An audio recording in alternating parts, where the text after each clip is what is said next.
बचपन से अभी तक हम लोग सिर्फ सुने हैं कि यूएन यूएन बोला, यूएन बोला, यूएन बोला, यूएन। हैदराबाद के मामले में तो यूएन नहीं बोला कुछ, उड़ीसा के मामले में तो कुछ नहीं बोलता है, आंध्र के मामले में कुछ नहीं बोलता है, इवन आसाम के मामलों में भी यूएन दखल नहीं देता। पर हमेशा यूएन का नाम जम्मू एंड कश्मीर के साथ लिंक कैसे हो जाता है? इसको जानने के लिए हमें बात शुरू से शुरू करना होगा। Hello everyone.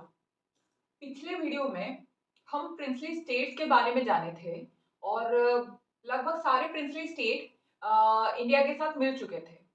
बस बात अटक रहा था, बात बिगड़ रहा था तीन जगह पे: जूनागढ़, जम्मू एंड कश्मीर, हैदराबाद।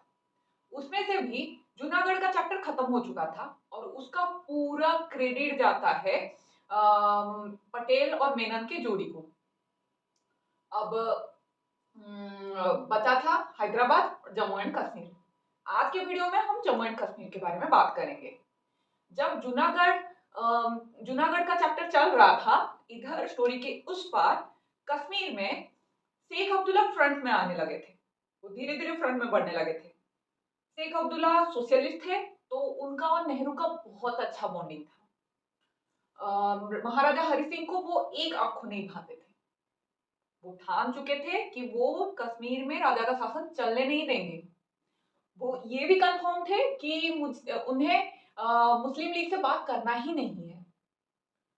अब यहाँ से आज का स्टोरी हम शुरू करेंगे। तो ये अगर आप पिछला वीडियो नहीं देखे हैं तो प्लीज आप जाके वो वीडियो देखिए, तो आपको ये वाला वीडियो ज्यादा इंटरेस्टिंग लगेगा। शेख अब्दुल्ला कश्मीर में जो गवर्नमेंट बनने वाला था आगे जाके, उसका हेड बनने वाले थे। थोड़ा सा बैक आ जाते हैं। मोहम्मद अली जिन्ना को लग रहा था कि अगर वो अटैक कर देंगे जम्मू एंड कश्मीर पे, तो ये दिखेगा कि जम्मू एंड कश्मीर को वो जबरदस्ती लेना चाहते हैं, पाकिस्तान जबरदस्ती हासिल करना चाहता है।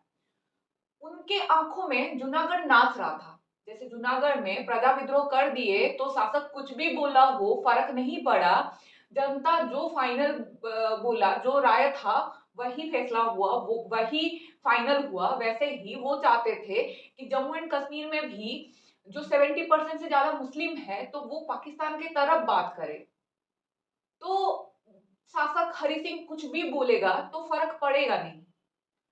वो अपने सेना अधिकारी अकबर खान को जम्मू एंड कश्मीर में विद्रोह करने का आदेश दिए, करवाने का आदेश दिए। तो अकबर खान अपने सैन्य सैन्य के कुछ लोगों को और वजीरिस्तान के कुछ ट्राइबल पॉपुलेशन को लेके ट्रक में भर के कश्मीर के तरफ बढ़ने लगे। उसको ऑपरेशन गुलमार्ग बोलते हैं। अब ये इंटेलिजेंस राजा को मिला था। पता नहीं क्यों राजा को बहुत कॉन्फिडेंस था अपने सेना पे। राजेंद्र सिंह जो राजा के सैन्य प्रमुख थे, वो बोले कि महाराज, आपकी सेना के 50 से 60% मुस्लिम संप्रदाय से बिलोंग करते हैं। मानते हैं वो आपकी तरफ वफादार है, पर सैन्य अगर विरोधी सेना उनको लोभ दिखाया कि तुम हमको ज्वाइन कर लो, तुम्हारा रहने का कंडीशन इंप्रूव होगा, तुम्हारा डेवलपमेंट बहुत जल्दी होगा, तो सैन्य बहुत गरीब होता है, वो विरोधी सेना को ज्वाइन कर सकता है। महाराजा माने नहीं। एक दो दिन के अंदर आजाद कश्मीर सेना वो पहुंच गया मुजफ्फरनगर। अब राजा को घबराहट होने लगा। फिर भी वो नहीं चाहते थे पाकिस्तान या भारत से बात करे और मिले। मुजफ्फरनगर श्रीनगर से 150 किलोमीटर दूर है। उसके अगले दिन आजाद कश्मीर सेना उरी पहुंच गए, जो 100 किलोमीटर दूर है श्रीनगर से। उरी पहुंचते ही राजा को और ज्यादा घबराहट होने लगा। लगा कि अब बात बिगड़ेगा। तब तक बहुत बड़ा हिस्सा सेना का वो विरोधी सेना को ज्वाइन कर चुका था। अब से राजा को श्रीनगर से जम्मू को ट्रांसफर किया गया।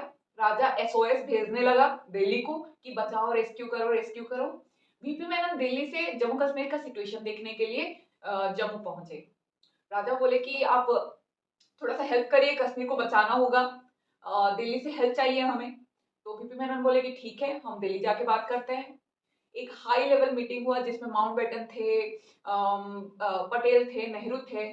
पटेल और नेहरू चाहते थे कि कश्मीर का हेल्प कर ले, पर माउंटबेटन स्टैंड लिए। वो बोले कि कश्मीर अभी भारत का हिस्सा नहीं है, अगर हम कश्मीर पे सैन्य भेजेंगे तो ये इंटरनेशनल वॉर वाला मामला हो जाएगा। अभी अभी आप तो स्वतंत्र हुए हो और अभी से इंटरनेशनल वॉर लड़ना शुरू कर चुके हो। अगर कश्मीर भारत का हिस्सा हो जाएगा तो हमारा रिस्पॉन्सिबिलिटी है कश्मीर को बचाना। तो अभी वीपी मेनन और मेहरचंद महाजन जो PM of Jammu and Kashmir थे, जो आगे जाके सुप्रीम कोर्ट के जस्टिस भी बने, वो गए महाराज हरि सिंह से बात करने के लिए। जब तक महाराज माने तब तक आजाद कश्मीर सेना उरी पहुंच चुकी थी। उरी से श्रीनगर का जो रास्ता था उसमें एक ब्रिज था जो अकेला रास्ता था। राजेंद्र सिंह उस ब्रिज को डिस्ट्रॉय कर दिया। विरोधी सेना को 2 दिन लग गया ये फिगर आउट करने में कि इस पार से उस पार कैसे जाए। अगर वो 2 दिन हमें नहीं मिलता तो अभी कश्मीर पे बात ही नहीं होता, कश्मीर पाकिस्तान का बन जाता। वो 2 दिन के वजह से हमें टाइम मिला कि हम एक्सेशन ट्रीटी साइन करवा सके। राजेंद्र सिंह का युद्ध लड़ते लड़ते डेथ हो गया। जब उरी से बारामूला पहुंचा विरोधी सेना, तब वो हैवानियत पे कंट्रोल ही नहीं कर पाए। बारामूला में क्रिश्चियन मिशनरी स्कूल और हॉस्पिटल में जो टीचर्स थे, नर्स थे, उनके साथ गैंगरेप किया गया। हिंदू लड़कियों को, मुस्लिम लड़कियों को, औरतों के साथ रेप हुआ और इस हिंसा में 2/3 पॉपुलेशन बारामूला का खत्म हो गया। बहुत लोग सुसाइड भी कर दिए डर के कि उनके साथ रेप ना हो जाए, उनके बच्चों के साथ रेप ना हो जाए। ये सब खबर महाराज को मिल रहा था। वो 26 अक्टूबर को एक्सेशन ट्रीटी साइन किए। 26 अक्टूबर शाम तक 26 अक्टूबर 1947 शाम तक विरोधी सेना श्रीनगर के चारों तरफ घेर चुका था। जब महाराज सोए थे, वो अपने एडीसी को पिस्तौल निकाल के दिए और बोले कि अगर कल सुबह तक खबर ना आए कि भारत के जहाज जम्मू पहुंच चुके हैं, तो मुझे गोली मार देना, मैं उठना नहीं चाहता। कट टू इसके अगले हिस्से में एक्सेशन ट्रीटी साइन करने के बाद वीपी मेनन और मेहरचंद महाजन पहुंचे दिल्ली। अब एक्सेशन ट्रीटी पहले राजा साइन करेगा, फिर गवर्नर जनरल साइन करेंगे, फिर जाके वो कंप्लीट होगा। एक ही एक्सेशन ट्रीटी टाइप किया गया था और बाकी जितना भी साइन किया गया है वो बस फोटोकॉपी था। उसमें फिल इन द ब्लैंक था जिसमें राजा का नाम लिखा जाता था, साइन होता था और डेट पड़ता था।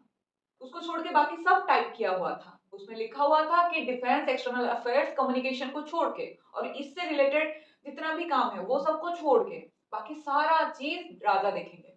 ये तो बस बहलाने फुसलाने के लिए किया गया था, पर असली में पूरा चीज भारत सरकार के पास आ चुका था।